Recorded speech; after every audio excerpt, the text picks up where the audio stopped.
But where our businesses can really thrive and where we come alive the most in our lives is when we're living into that zone of genius. The zone of genius is typically an area that it comes so naturally to you. You're so good at it that it doesn't even feel like work. You just love doing it. It lights you up. You could do it all day, every day. When you come away from that thing, you're energized. For some of the most pivotal years of my life, tears were tucked back and hidden behind a masquerade of being tough, being a warrior, someone who could hustle, work hard, and get things done. But it wasn't until I started to get more in tune with who I really am that things took off in my business. Welcome to I Might Cry, a podcast exploring how heart, mind, body, and spirit are all deeply woven into the way we do business. With guest interviews from experts in business strategy, therapy, emotional intelligence, the human body, and so much more. I'm your host, Elizabeth Marks of Almond Leaf Studios. I've been capturing luxury weddings around the globe for decades and now have the privilege of educating others on how to build and grow profitable business doing what they love. I'm on a journey of self-discovery, of becoming more of the uniquely beautiful, messy, and complex human that I was created to be, and I want to invite you to do the same. Join me on this adventure of uncovering the walls we've built that keep us stuck in patterns of limitation so that we can journey into living life with arms and hearts wide open. Let's venture into this together. Thank you so much, Katie, for being on here. I am really excited to get to connect with you and hear more about what it's been like trying to grow your business through the pandemic and to really kind of work through together some of the challenges that have come from being a wedding photographer, first and foremost, who not only is juggling family, work, all of that, but then also dealing with all of the craziness of all the postponed weddings from last year, and then all of the wild world of shooting like crazy, trying to make up for it now. So let's start with maybe just a quick introduction of how long you've been in business, anything else that you want to share about your story. Yeah, so I've been in business for about 5 years. I started my journey more in like sports photography and filmmaking. And then I kind of slowly transitioned into like weddings and capturing families. I started like 5 years ago, but like at full time, but I had my daughter. So it was kind of more part-time and taking care of my daughter. And then once she was about 15 months, I kind of started pushing it a little bit more full-time. Last year, it would have been my first year almost being fully booked. I would had about 18 weddings. And then I was very proud. And then COVID hit. And then things got pushed and canceled. And then this year now, it's like you're kind of dealing with more of like a 25 weddings and double headers and stuff like that. So that's been a bit challenging for sure, especially with my daughter and being gone every weekend, and she's in daycare Monday to Wednesdays. So it's like we have like a day together, just me and her. So that's been a bit tough, but like it's funny because all my friends were like, oh, like if you book 20 to 25 weddings, you're good, and that's full time. And so for 5 years, I've been trying to kind of do that, and then now it's like, oh, this is a lot. And then like I guess the CEO of Katie Crane Photography would have seen me like, oh, you're very proud, but as like a mom and a wife, I'm like, it's like almost a different form of success. So I think that's kind of where I'm at now. Yeah, absolutely. You wrote something to me that was essentially that. You said, I really felt that success was having 25 weddings and being fully booked. And now I'm kind of regretting it. It took so long to get to this point, and I was super proud. And now everything else kind of got pushed away. Let's explore that a little bit.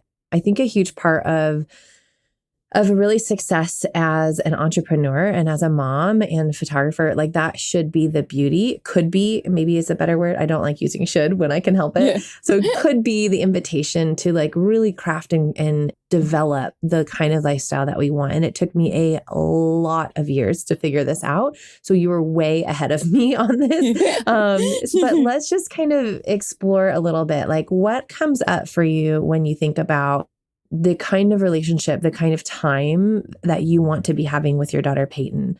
How does that feel with what you desire or long for versus the time that you have now? Does that feel in alignment or does that feel out of whack? I would say right now it's probably a bit out of whack. It's funny because when she was born, I kind of went through a lot of like postpartum depression. So part of me kind of regrets a little bit, like when she was born, I kind of started working, like slowly getting gigs like around the 3-month, 4-month. Like I was so nervous, like if I didn't keep going, the business would go, my career would go, and like I wouldn't know what else to do. And then with dealing with postpartum, like everyone's like, oh, like, don't you have a connection with her? Don't you love her? And I'm like, I do. But it's like, I think at that point in time, I felt like not connected to like really anything. And the only at that time I was like, photography was a way of connecting with something, whether that was with people and story and stuff like that. So eventually with the pandemic last year, when everything kind of settled down, it was almost like a blessing in disguise. It was almost like a second chance where for me and Peyton, you know, Toronto announced we were going to go on lockdown for like 2 weeks. And I'm like, oh, what am I going to do with her for 2 weeks? She can't go to daycare. And like, I was like, between us, I was really stressing. I was like, oh my goodness. And then that 2 weeks became almost 8 months. And I had like a couple weddings, but maybe that was probably about 6 to 8. And they were kind of like spread out like 2 weddings a month. So it was very easy to manage. And me and her just hung out all the time. And then, you know, if I was doing editing, I would put a show on her. She would have YouTube once in a while. And then I would have my parents to kind of, and my in-laws to kind of help watch her during like the weekdays where I kind of got some editing done. And then eventually she went back to daycare. So it was, I think for, I guess me and Peyton, like we kind of bonded quite a bit during those 6 to 8 months. And then even when we moved in December, I took her out of daycare. Like we weren't sure like if there was a daycare closer. So then she was home with me again for 4 months during the off season. And then she went back to daycare in April, and then it went from like 0 to kind of 180. So right now I would say, like, I feel like for her, like, she's like, why do you have to work so much, mommy? Why are you gone? And then even though when I'm here, I can truthfully say like, I'm not there, like mentally, if that makes sense. It's like, I'm constantly worrying about like getting booked, and I'm constantly worrying like, oh, am I going to do a good job for my clients? Like, what about they don't like my photos, or I take so long to edit, and like, what about they then hate me because then my timelines and my deliverables are like going to be so long. And it's like, I've never ever shot a double header before. Like I've just heard a lot of my mentors say like, no, shoot one wedding a weekend and have that creative flow going. And now we're doing double headers, triples, and back-to-back shoots. So it's just like, it's a lot that I haven't experienced. And like next week I have my first double I've never shot before. So it's slowly kind of like that anxiety of like the unknown, or where you're not used to, and being like drained and just kind of shooting on autopilot almost. Yeah. And I want to come back to that because I do think we can be really intentional to kind of set you up for having some creativity, the best that we can for those double headers. We're in the same boat with you. I think a lot of people are, where, you know, I typically have a policy of like, no, I won't do more than, my cap is typically 10 a year. And I definitely don't do double headers, but this year is the exception to the rule. Right. Exactly. And I think that's going to be true for a lot of people.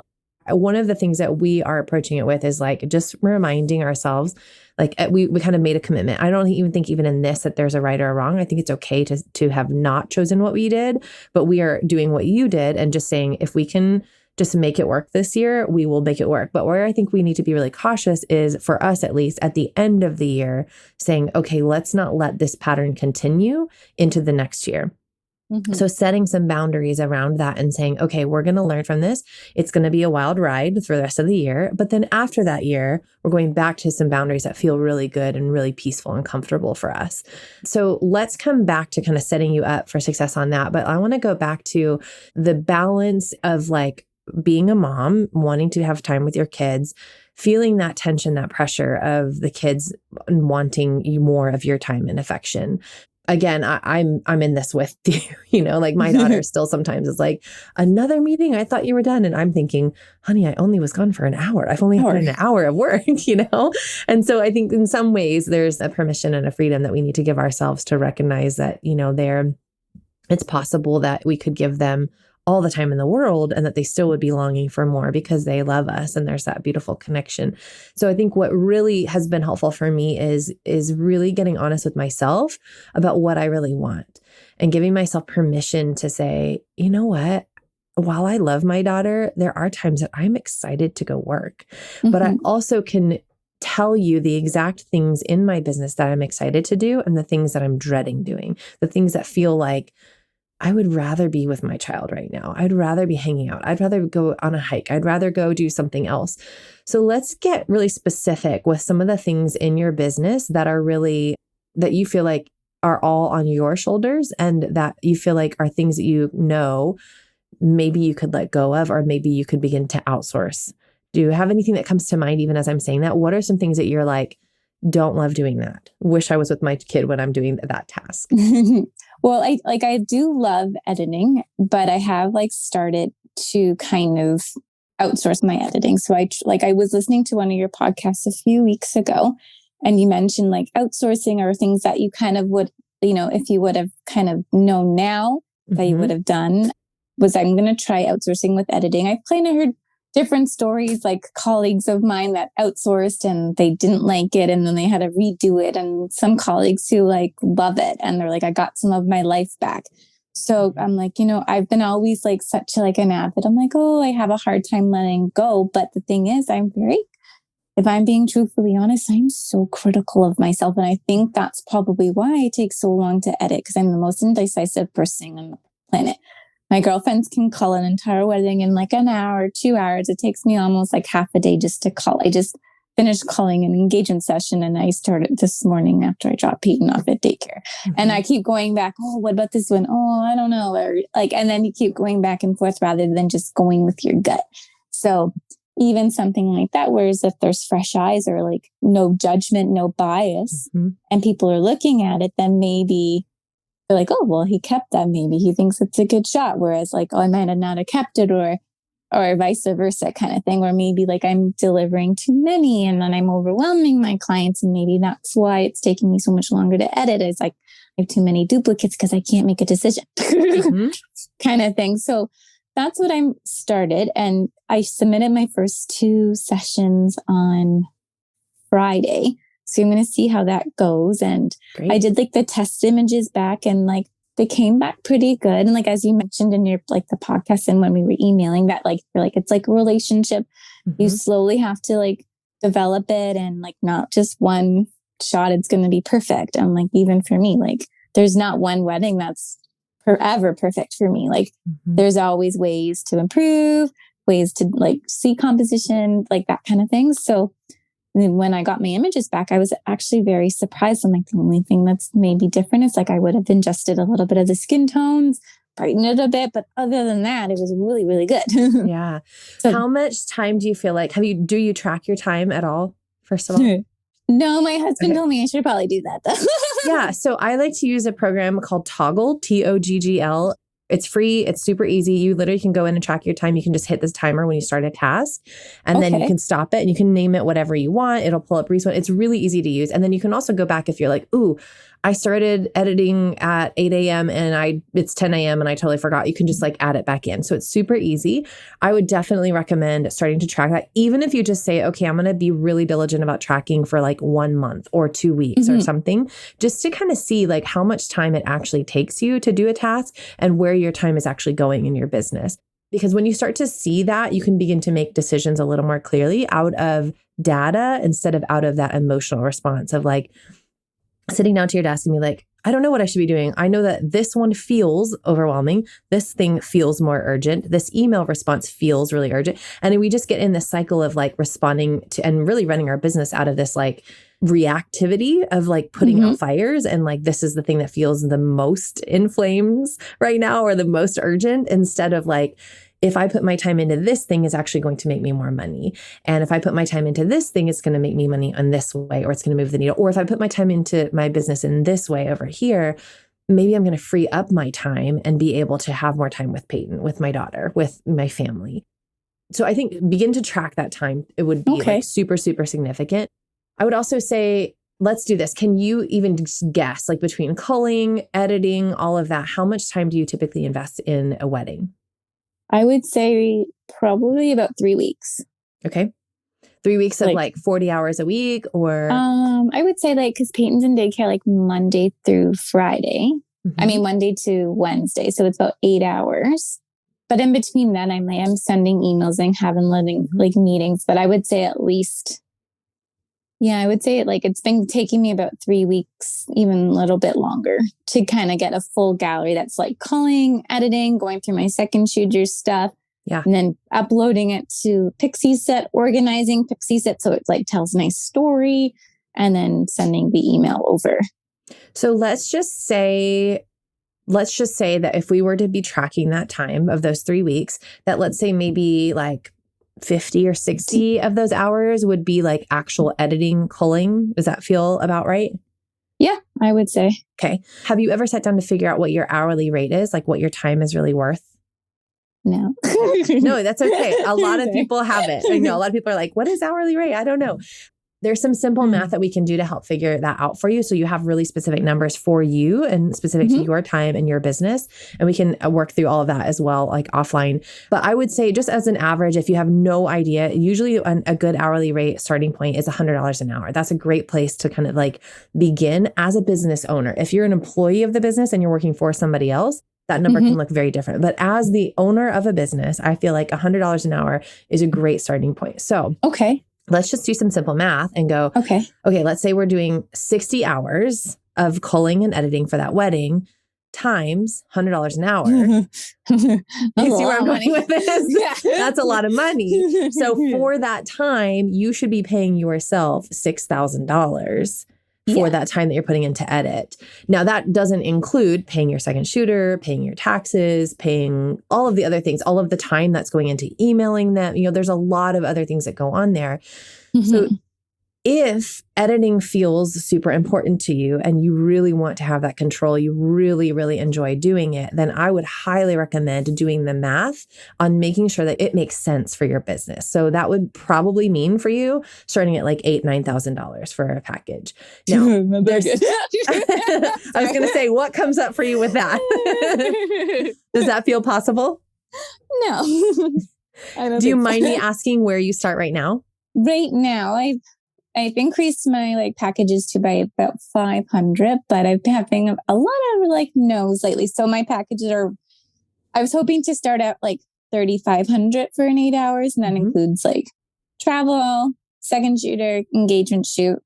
I probably was more like between 2,800 to 3,000. And that's where I was kind of getting like more bookings. And since I've increased, I haven't really had a booking. My mentors say just hang in there. And again, because like you were saying, they're like, every year I do my taxes, my mother-in-law goes, Katie, like, she's like, you're not profiting enough, or like seeing a trend that my expenses are very similar, but like the numbers aren't kind of going up. So yeah, so that's why I'm like, okay, well, if I make about 3,500 a wedding, my second shooter makes about 5, then it's like, okay, it's not too bad. But again, now I'm like, where do I increase it? Do I not? Or I'm like, do I outsource? And then I still have a profit, but then I can shoot more weddings at that rate. But then again, what I'm struggling, even if I shot more weddings, I'm still going to have Peyton like going through a rough time. My husband's like not really liking me these days. And then I'm kind of stuck now. It's like, well, I either increase my rates and I can shoot less and have more family time, and I'll probably outsource since I'm really slow at editing too, or kind of just keep everything as is, but I have to shoot more, but then not have that balance, or shoot more and still outsource. So it's like kind of, I can't think of it. I can see there's a lot, moving through your head. I want to reflect back to what you said. You have said this in a couple different ways to me, but just that there's some tension between you and your husband. And I know from other conversations that you have said that it comes from work, from the time and the investment that you are putting into work. I see you and I know what it's like to be so deeply intertwined with your business that there's a lot of love, there's a lot of validation, there's a lot of need to make sure that I'm keeping my clients happy. And I think that comes from a very, very beautiful place. I also understand what that's like to have a spouse or a partner who is like, hey, yo, are you going to ever hang out with us? Yeah, right. It's like, do you love your clients more than us? You're kind of like thinking, because again, like you were saying, it's like you're messaging or clients and like messaging you on like text, they want something from you. I'm like, okay, let's go like pick up this timeline or let's meet now. But it's like, oh, we're meeting in the evenings now and that's family time. So trying to like work out those boundaries a little bit too, right? Like, you know, and then my husband's like, okay, like now you're hanging out with Peyton, having girl time, and then you fall asleep. But what about me? And I'm still here too. And like, again, like I think he made a comment. He was like, if I was the CEO of Katie Crane Photography, I'd be very proud of you, but I'm your husband. And he's at this point where it's like another shoot. And like, it's because it's always there and like intertwined and we're passionate about it. And it's just like, I don't want to look at any more images. I don't care if their skin tone looks magenta or green or like blue, brown, orange. So it's like, I think like that whole disconnect, it's like, I'm so connected to everything else now, which is great. But now other things. What do you love about your job? What are the pieces that you... What are the pieces? I stemmed it. I love people and I love story. And I just love meeting different people that of different backgrounds, cultures, personalities, history, and then just capturing all the beauty of people, like in its natural setting kind of thing. And I think that's what I really liked about weddings. And it sounds crazy that I'm going to compare weddings to something sports, but weddings and sports have very like linear themes. And it's like, when the way I capture like sports is like everything is raw. It's grit. It's like glory. You're down 1 minute, you're up next minute. You're celebrating with your team and your family and all that stuff. And again, wedding, it's like very raw. It's emotional. It's engaging. And all your family and friends are there too. And it's just like a different team aspect. So I think that's what I truly love about my work. I love creating and like, I do like it when people like things and you feel confident in yourself and your abilities. And then I also like the flexibility of like, you know, if I'm having an off creative day, okay, I'm going to take the day off. But now it's like, I think are you allowing yourself that self to have it, right? Yeah. I'm like, really? No, not so much. I can see in you that love for telling a story and really crafting a story too, like helping be somebody that is not just capturing what's happening, but like helping guide your people through a story, your clients through the story and through an experience and offering this incredible experience. What I want to challenge you with is to look at the same with your family. What does that look like? What story are you telling and are you crafting with your family as well? How can you begin to shift that perspective also to make sure that you're showing up and you're dreaming up the kind of story that you want with your family, that they're not taking the back burner with it because the season is really intense. Now, I want to get really practical with that too. I don't want to just say like big picture, yeah, that sounds great. If you were to focus on have you ever read the book, The Big Leap?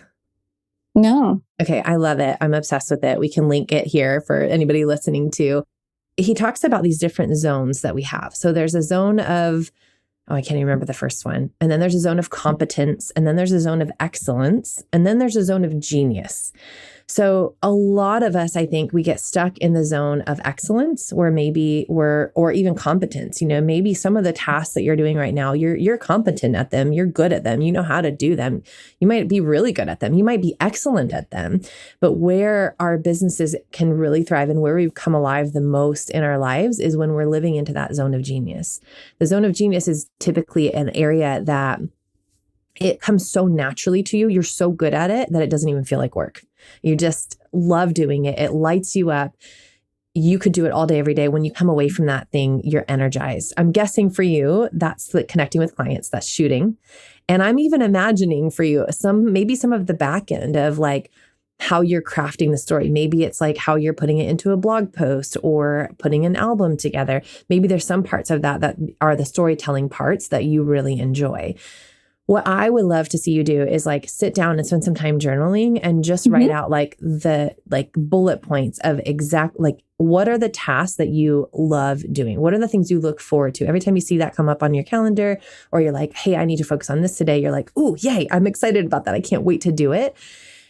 And then to challenge yourself, like anything else, how can you begin to let that go?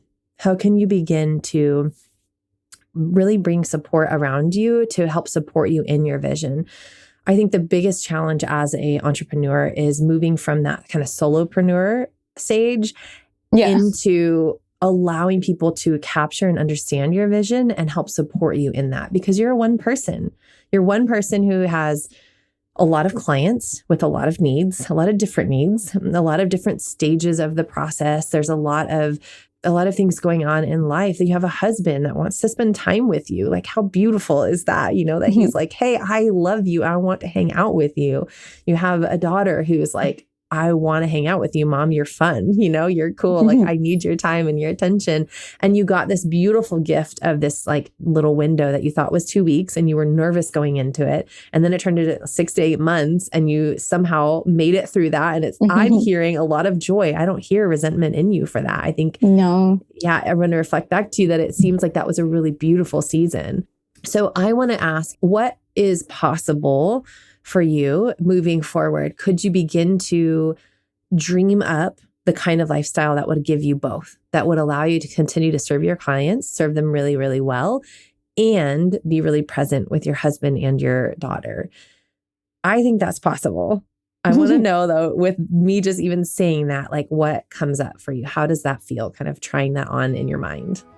I'm interrupting this episode briefly to let you know that if you could use a little support as you grow your business and really work on expanding your heart, your mind, creating your own version of success in your own life, I'd love to have you apply. You can go to almondleafstudios.com/coaching to get your application in and apply for one-on-one coaching with me.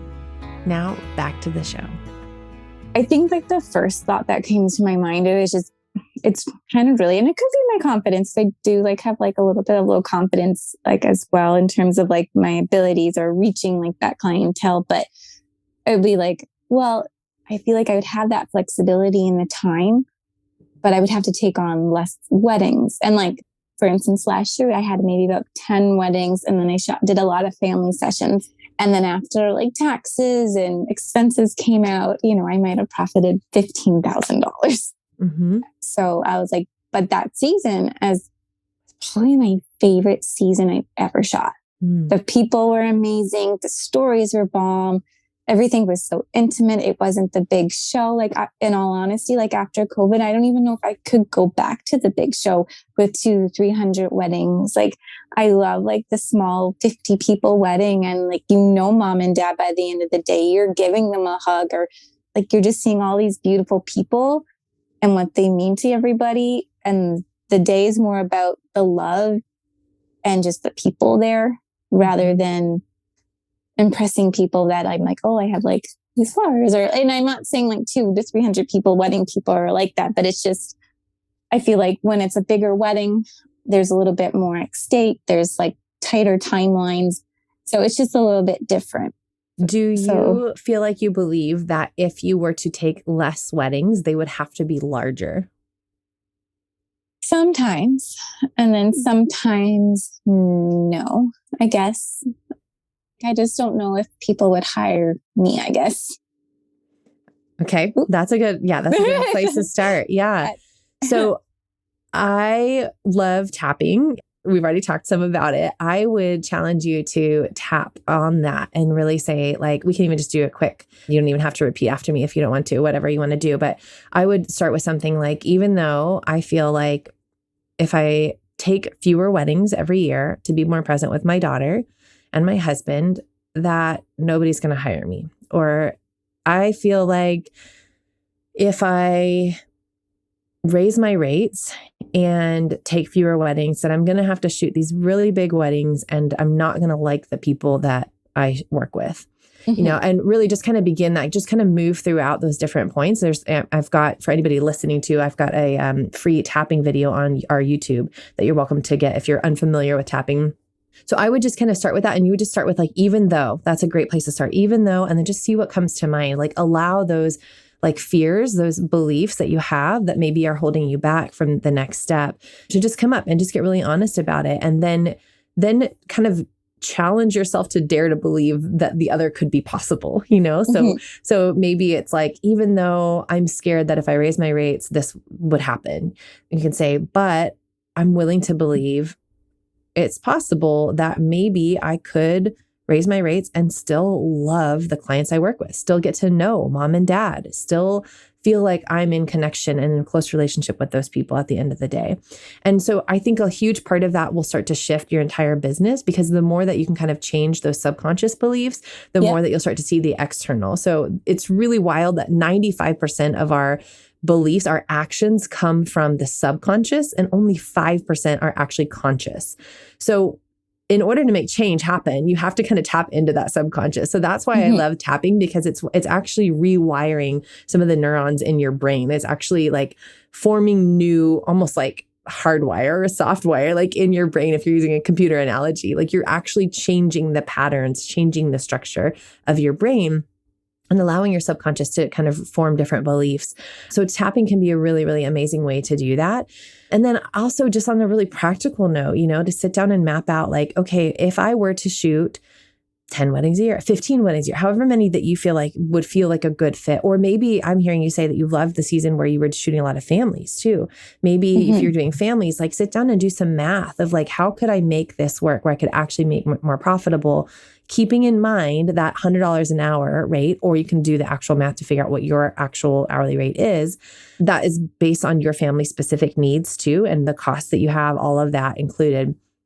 So when you have those numbers and you have that math, you can begin to structure it all where you know that like, hey, if I really just want to do families in this season, so I have a little more flexibility with my schedule, I don't have to be away from my family on the weekends, you can sit down and do the math to figure out how to make that really profitable. How does that all feel? How does that? No, it sounds good. It's like almost like, my husband's going to laugh because he's been trying to tell me this for about 5 years. He's like, track what you do, how much editing time it takes. Because sometimes he will tease me that someone's like, I got a part-time job back at the bank or as a teller again. He's like, you're going to be making more money working part-time at like Tim Hortons or something like that than what I'm doing now. Like, totally. Yeah. Right. He's not wrong. Right? He's not wrong. I'm guessing if we sat down and did the math on all of what you're charging right now and the time you're investing, I've had people go through my course, The Art of Booking, and come out on the other end of all the math of it and go, I'm paying myself $5 an hour. Yeah. $5 an hour. This is a hobby. This is not a business, Right? And so I think that's really the question too, because there's really nothing wrong. If you want it to be a hobby, then great, do it. Do it for very low profitability. But if you want it to be a business and you want it to be something that's supporting your family, especially with time away from your daughter and your husband, then I would say, let's make it profitable. Let's sit down and do the math on that and make sure that it really makes sense. So super practical. Obviously, you're already taking that next step of outsourcing the editing, right? Yeah. That is a great next step, because if you're looking at it from that $100 an hour standpoint and you're going, it takes me 60 hours to edit and cull this wedding, that's $6,000 worth. So if I can outsource that for less than $6,000, it's a no-brainer. Yes. I think you should be able to outsource a wedding for around $300 or less. That should be a no-brainer. So you can work that in. The easiest next step, if there's any hesitation within you, just in your heart or in your mind that comes up, I would say then increase your prices. The next time you pitch somebody, your sessions or your collections, raise it $300. So I've built in that cost, that expense. Now you've taken a huge amount of that time off. There's all kinds of ways that you can support yourself in the business, whether it's from hiring a virtual assistant. You can hire virtual assistants from the Philippines as cheap as like $4 an hour. So you could hire somebody that would do like all of your blogging, planning all your social media stuff. They could upload to, client galleries or prepare timelines, or, there's so many ways that you can find support, and it doesn't have to be super expensive. It's really a huge part of just like learning to let go of control and learning to prioritize, learning to figure out what does success look like for you. So that would be my challenge for you is like to sit down and just start journaling, like success looks like, and just see what comes up. Like, what can we reframe it? Because I think a lot of times we have this culture where we're so influenced by so many other people, whether that's other wedding photographers or just working for a corporation or whatever it might be that's influencing us. And we have these ideas of what success looks like and what we're supposed to achieve. But like you said, you felt like success looked like 25 weddings a year. And then you did that and you're like, I don't want to do this. Yeah. This is not what I wanted. And I thought it was. And so, yeah, I think if you can sit down and get really honest and go, hey, I want to spend 2 days a week, or I want to be done with work when my daughter comes home from preschool. And I want to not think about it again or touch it again until she's back at preschool the next day. I want to work only when she's at preschool, or I want to make sure that I have Mondays when she's at preschool that I get that day for myself and I can go on walks and read and journal and just feel luxurious with my time, and then so I'm going to work only at Tuesday and Wednesday or whatever it is that you want to dream up. What is possible for you? And then you can start to look at how can I structure my business to be supporting that dream. And it's not going to be like a leap into the deep end. Like you're going to have to like tippy-toe towards it, towards that goal. And like you said, like those working relationships, if those images come back the first time that you've outsourced that editing and you're like, ooh, not quite there, you might have to work at it a little bit. And then there might be other times where you hire somebody and you're like, they're killing it. They're better at this than I am. This is amazing, and you feel instantly like freed up from all of that. So there's definitely like ebbs and flows with it. But to have that clarity of like, this is what I want. This is the relief I want. I want to have time back with my husband. I want to have time back with my kid. And I want to have the freedom to still love and care for my clients the best way possible. Yeah. How does that all sound and feel? That sounds really good. Good. Is there anything that comes up for you that feels like that's not possible or that you're like, that sounds too good to be true? There's a few limiting beliefs, but I think like what you were mentioning, even like just a day for reflection, I don't think I've even reflected in 4 years. Like to really sit down and like have a day to just chill or a day to be mindful of myself and my own worries and stuff. And, I used to do a lot of yoga when I was at Brock and kickboxing. And I'm like, I haven't stretched in 4 years. And I'm going to my chiropractor, physio. And I'm like, I feel like I'm just so tense all the time, but I haven't really had a chance to let that tension go. Or whether it's just like being so tense, like about being a mom, being tense about being a good wife, running my business, serving my clients, and being tense. I'm like, oh, am I doing a good job? And, the confidence of like comparing myself to others. I'm like, oh, they have a really great shot. And how do I get better? And, I get stuck on posing or like just random things I think about randomly. So I think having those days to kind of just take a breath would be nice. And I think, even if this business is full-time, but it's like pushed to part-time clients or something, but then I can be more mindful and present for my own well-being and be mindful and present for my Kyle and Peyton. And that would be probably a good start too. Cause it's almost like going backwards. Like when I first had Peyton, I kind of pushed them away and it was almost like, if I'm being honest, but it's been almost about 3 years of just pushing them away and like just running the business and going on autopilot. But now I'm seeing like my actions are hindering my family kind of thing, if I'm being honest a little bit.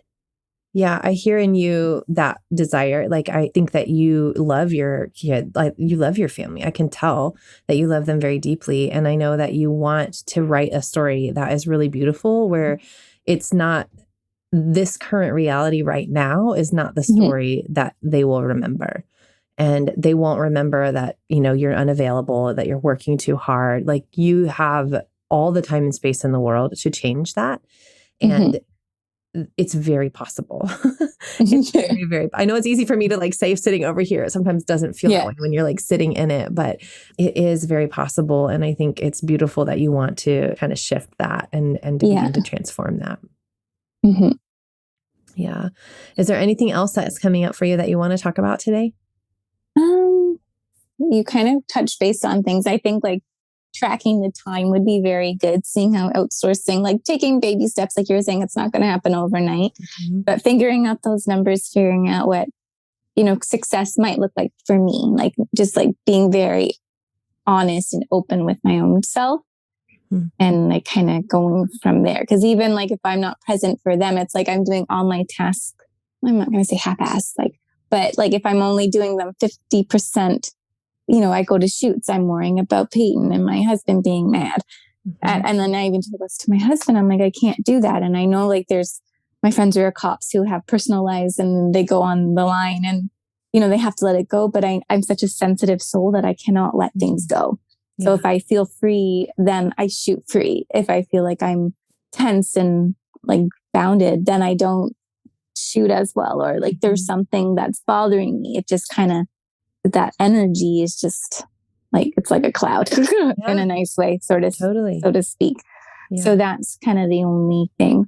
It's like for the busy seasons, how are you coping with kind of having that energy and feeling grounded, like going from gig to gig? Yeah. So one of the things I was going to challenge you with that I've been working on is I actually am trying to shift the way that I see. I hate the term self-care, but the best way I know to probably kind of encompass it. But for me, that looks like journaling. It looks like spending some time tapping, practicing EFT, maybe even like laying down and just really kind of like doing some inner child work. What needs healing within me and how can I do that? A lot of times, all of those different kind of practices and ways that I try to really stay in touch with myself used to feel like so luxurious that they were unattainable. And I have shifted that now to feel like a necessity for my business. So that has been a huge, huge transformation for me because then I'm able to prioritize that. Now, and I still, I'm still always working and getting better at this. And I have seasons where I'm like, oh, right, I'm feeling awful this week because I haven't been journaling or doing anything for myself in like 2 weeks. So of course, it's always it's not a linear progression, I don't think. But I will 100% confirm the times that I feel like things happen with ease in my business and my family feels like content and aligned and peaceful. And I'm loving the balance of work and life and family and all of it. Like when that all is feeling good, it is almost 100% when I've been giving that time to myself, usually daily too. It's usually more than just like one day a week. It's usually like, giving myself an hour at the start of my workday. Instead of diving straight into tasks, can I sit down and journal for an hour? Or could I do a combination of like journaling and, go for a walk? Or maybe it's practicing some EFT, some tapping, and doing a couple of tapping exercises on like, for me, it's been about raising rates lately and like the fears that come up with that. So really prioritizing all of that. Okay, that sounds good. Awesome. Well, thank you so much for taking the time to meet and connect. If anything else comes up, you know where to find me. I'm here and would love to support you and help you. Well, thank you very much, Liz, for all your help and your guidance. I really appreciate it. Absolutely. My pleasure.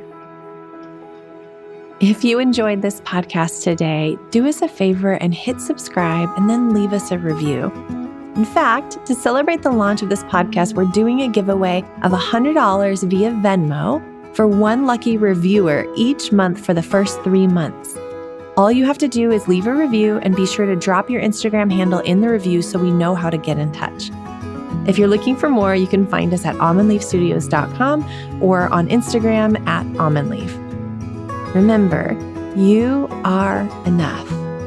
You are love, you are light, and you are worthy simply because you exist.